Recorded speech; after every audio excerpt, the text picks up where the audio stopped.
histoire d'en dire plus.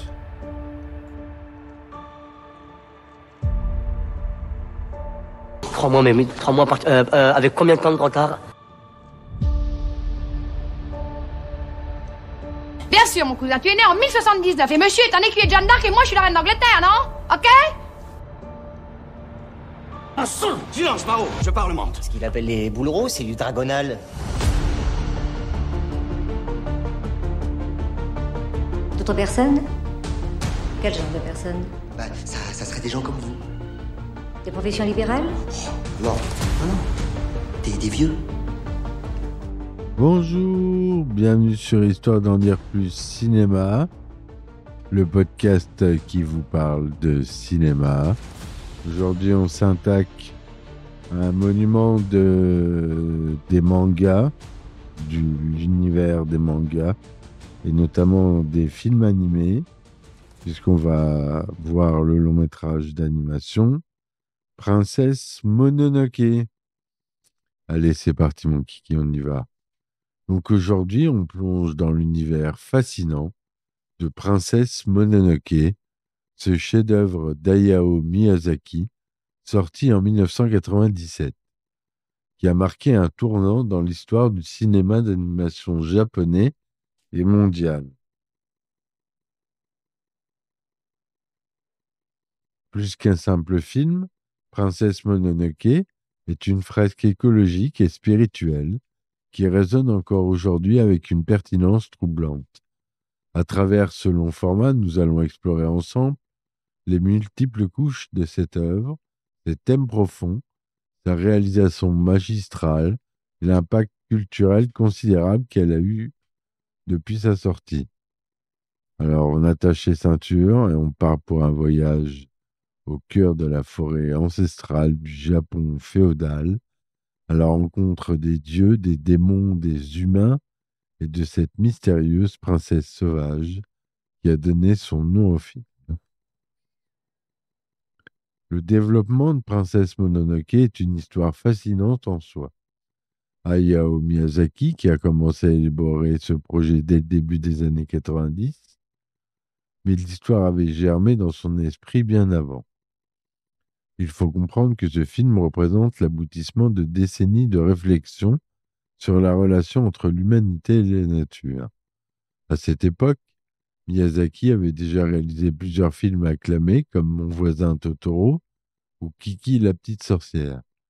Mais il cherchait à créer quelque chose de plus ambitieux, de plus mature. Il sentait le besoin d'adresser des questions fondamentales sur l'environnement, le progrès technologique et notre place dans ce monde naturel. Le Japon lui-même traversait une période de questionnement intense après l'éclatement de la bulle économique des années 80 et les problèmes environnementaux devenaient de plus en plus pressants. Miyazaki, profondément conscient de ces enjeux, voulait créer une œuvre qui ne se contenterait pas de divertir, mais qui ferait réfléchir. Ce qui est remarquable, c'est que Miyazaki a décidé de situer son histoire non pas dans un futur dystopique, comme beaucoup d'œuvres écologistes, mais dans un passé mythique, le Japon de l'époque Muromachi, c'est-à-dire entre le XIVe et le XVIe siècle. Cette période de transition entre l'époque médiévale et le début de la modernité japonaise offrait un parallèle parfait avec nos propres questionnements contemporains. La production du film fut titanesque.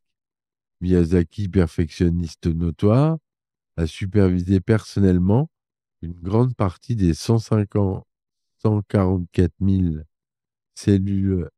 celluloïdes d'animation, un nombre stupéfiant même pour les standards du studio Ghibli. L'équipe a travaillé pendant plus de 3 ans sur ce projet, repoussant sans cesse les limites de l'animation traditionnelle. Ce qui est fascinant, c'est que Princesse Mononoke est arrivée à un moment charnière pour l'animation. Pixar venait de révolutionner le domaine avec Toy Story, premier long métrage entièrement en 3D. Pourtant, Miyazaki a fait le choix délibéré de rester fidèle à l'animation traditionnelle, tout en incorporant discrètement des éléments numériques pour certains effets spéciaux. Ce mélange subtil entre tradition et innovation reflète parfaitement les thèmes du film lui-même. L'intrigue de Princesse Mononoke commence dans un village reculé du Japon féodal, où le jeune prince Ashitaka est contraint de tuer un dieu sanglier devenu démon. Ce faisant, il est frappé d'une malédiction mortelle qui marque son bras d'une tache sombre au pouvoir mystérieux. Condamné par les anciens de son village, il part vers l'ouest à la recherche d'une guérison, mais aussi pour comprendre ce qui a transformé ce dieu en créature de haine. Ce qui distingue immédiatement Princesse Mononoke des autres films d'animation, c'est sa violence non édulcorée. Dès les premières minutes, nous sommes témoins de scènes brutales et sanglantes qui établissent clairement que nous ne sommes pas dans un conte pour enfants.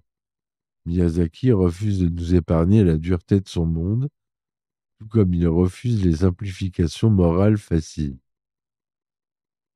Le voyage d'Ashitaka le mène à la ville du fer, dirigée par Dame Eboshi, une figure fascinante de femme d'affaires avant-gardiste. Elle emploie des lépreux et d'anciennes prostituées, leur offrant dignité et travail. Pourtant, ces activités industrielles détruisent la forêt environnante, provoquant la colère des dieux animaux qui y vivent.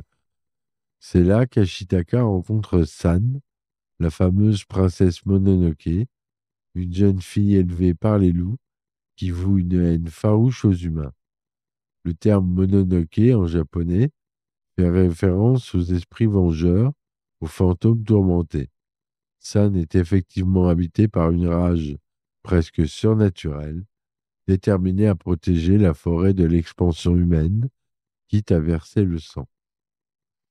La force du scénario de Miyazaki réside dans son refus des dichotomies simplistes. Dame Eboshi n'est pas une méchante capitaliste sans cœur, mais une visionnaire qui cherche à améliorer le sort des plus démunis. San n'est pas une héroïne écologiste pure, mais une guerrière féroce, capable d'une violence extrême. Quant au jeune Ashitaka, il se retrouve déchiré entre ces deux mondes, cherchant désespérément une voie de coexistence qui semble impossible. Ce qui rend ces personnages si mémorables, c'est leur complexité psychologique. Chacun possède des motivations profondes et compréhensibles. Dame Eboshi veut créer un havre pour les marginalisés, tout en développant sa cité prospère. San, abandonné enfant et adopté par la déesse louve Moro, a grandi avec un sentiment d'appartenance totale à la nature. Yashitaka, étranger à ce conflit, apporte un regard neuf mais aussi naïf sur cette guerre ancestrale. Au cœur de ces tensions se trouve le dieu cerf ou Shishigami, divinité énigmatique de la vie et de la mort. Sa présence mystique donne au film une dimension spirituelle profonde. Ce n'est pas un dieu bienveillant au sens occidental, mais une force naturelle ambiante qui incarne l'équilibre précaire entre création et destruction. Princesse Mononoke est tissée de thèmes entrecroisés qui forment une tapisserie d'une richesse exceptionnelle. Le plus évident est sans doute le message écologique. Mais Miyazaki évite brillamment les pièges du manichéisme simpliste. La relation entre humanité et nature est présentée non pas comme opposition entre bien et mal, mais comme un équilibre délicat, constamment perturbé par les ambitions humaines. Ce qui est fascinant, c'est que Miyazaki ne diabolise pas le progrès technologique en soi. La fonte du fer, les armes à feu, les nouvelles techniques de construction sont présentées comme des innovations qui améliorent la vie humaine. Le problème n'est pas la technologie elle-même, mais l'arrogance avec laquelle elle est déployée, sans considération pour les équilibres naturels. C'est une critique beaucoup plus subtile et pertinente de notre rapport à l'environnement que ne l'aurait été une simple condamnation du progrès. Un autre thème majeur est celui de la coexistence et de la médiation. Ashitaka, en tant qu'étranger, venant d'un peuple presque disparu, les Emishi, représente une troisième voie possible. Il n'appartient ni au monde industriel de Dameboshi, ni au monde sauvage de San. Cette position d'entre-deux lui permet de voir les qualités et les défauts des deux camps et de tenter désespérément de trouver un terrain d'entente.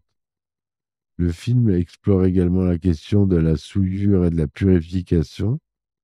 La malédiction qui ronge Ashitaka symbolise la corruption morale et spirituelle qui menace l'humanité lorsqu'elle s'éloigne trop des cycles naturels. Cette thématique, profondément ancrée dans le shintoïsme japonais, donne au film une résonance spirituelle qui dépasse le simple message environnemental. Particulièrement poignante est la façon dont Miyazaki traite la violence et la haine. Les dieux animaux mourants sont consumés par une rage noire qui les transforme en démons. Cette métamorphose n'est pas présentée comme un simple effet magique, mais comme la conséquence tragique et naturelle de la souffrance et du désespoir. La balle qui a infecté le dieu sanglier du début du film est comme un poison spirituel qui se propage, une métaphore puissante de la façon dont la haine peut nous consumer de l'intérieur. Sur le plan visuel, Princesse Mononoke est tout simplement époustouflant. L'attention aux détails est presque obsessionnelle. Les motifs complexes des tissus jusqu'aux mouvements subtils des brins d'herbe agités par le vent, Miyazaki a toujours insisté sur l'importance des moments de calme. Dans ses films, ces instants où rien de significatif se passe en termes d'intrigue, mais qui permettent au spectateur de s'immerger pleinement dans le monde créé. La forêt, en particulier, est un chef-d'œuvre de design. Contrairement à de nombreuses représentations de la nature dans l'animation, celle-ci n'est pas idéalisée ou simplifiée. Elle est dense, parfois impénétrable, à la fois accueillante et intimidante. Les Kodama, ces petits esprits de la forêt aux têtes pivotantes, apportent une touche de merveilleux qui enlève en rien au réalisme fondamental de cet environnement. Les scènes d'action sont chorégraphiées avec une fluidité et une intensité rares. Miyazaki utilise magistralement le mouvement pour exprimer l'émotion. Lorsque San ou les loups courent à travers la forêt, on ressent physiquement leur liberté sauvage. Quand le dieu cerf marche sur l'eau, chaque pas fait éclore et mourir instantanément des fleurs. On est saisi par sa nature divine et son pouvoir sur la vie et la mort. La palette de couleurs évolue subtilement tout au long du film. Les teintes chaudes et terreuses de la ville du fer contrastent avec les verts profonds et les bleus mystérieux de la forêt. Cette opposition chromatique renforce le conflit central du film sans jamais tomber dans la caricature. La musique de Joe Hisaishi, collaborateur de longue date de Miyazaki, est un autre élément essentiel de l'expérience. Sa partition orchestrale épique soutient parfaitement la grandeur visuelle du film, tandis que des mélodies plus intimes accompagnent les moments de contemplation ou d'émotion. Particulièrement mémorable est le thème principal, avec ses percussions qui évoquent parfois le battement du cœur et aussi le rythme inexorable du temps qui passe. À sa sortie en 1997, Princesse Mononoke a battu tous les records au box-office japonais, avant d'être dépassé 2 ans plus tard par un autre film de Miyazaki, Le Voyage de Chihiro. Son succès au Japon était prévisible, mais ce qui est plus remarquable, c'est l'accueil international qu'il a reçu. Aux États-Unis, Miramax a confié l'adaptation anglaise à Neil Gaiman, célèbre auteur de fantasy, garantissant une traduction qui respectait l'esprit et la complexité du film. Bien que les résultats commerciaux en Occident n'aient pas atteint les sommets japonais, l'impact culturel a été considérable. Pour beaucoup de spectateurs occidentaux, Princesse Mononoke a été une révélation, démontrant que l'animation pouvait déborder et aborder des thèmes profonds avec une sophistication narrative et visuelle égale, voire supérieure à celle du cinéma en prise de vue réelle.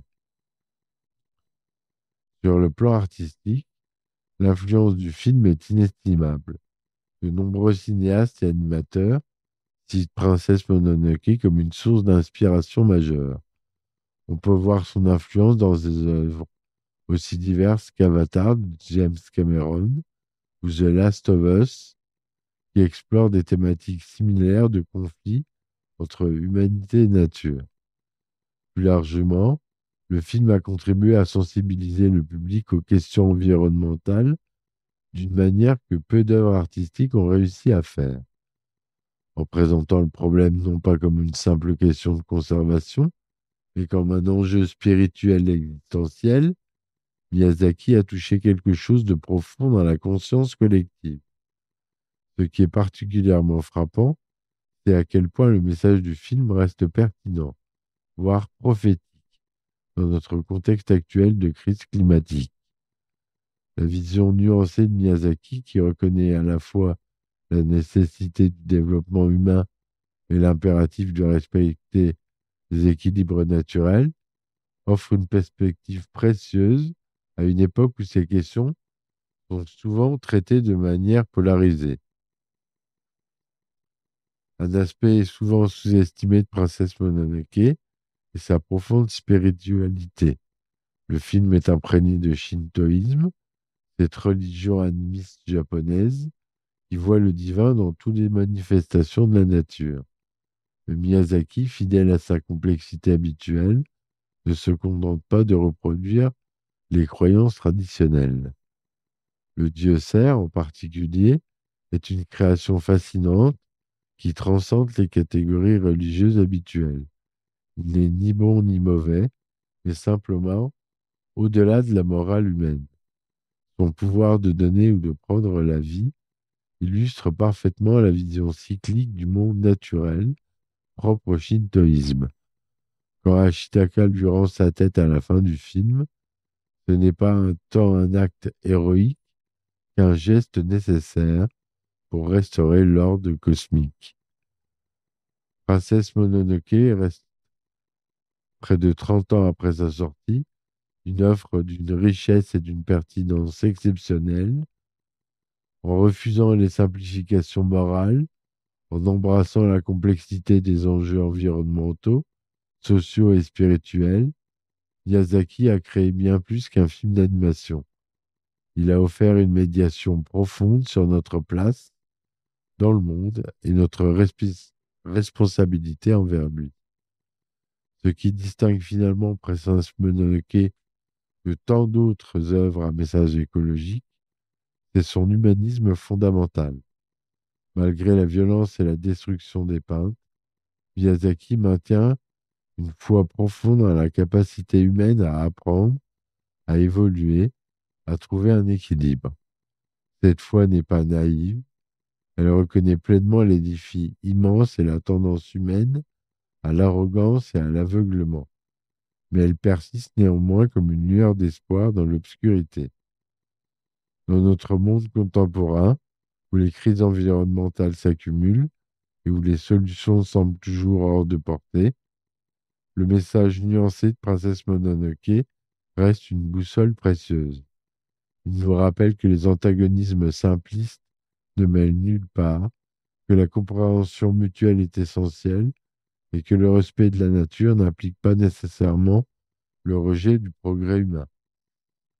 Plus qu'un chef-d'œuvre d'animation, Princesse Mononoke est donc un véritable guide philosophique pour notre temps, une invitation à la sagesse dans un monde qui en manque cruellement, et c'est peut-être là sa plus grande réussite, avoir transformé un médium, souvent considéré comme mineur, en un vecteur de réflexion profonde sur les questions plus essentielles de notre existence.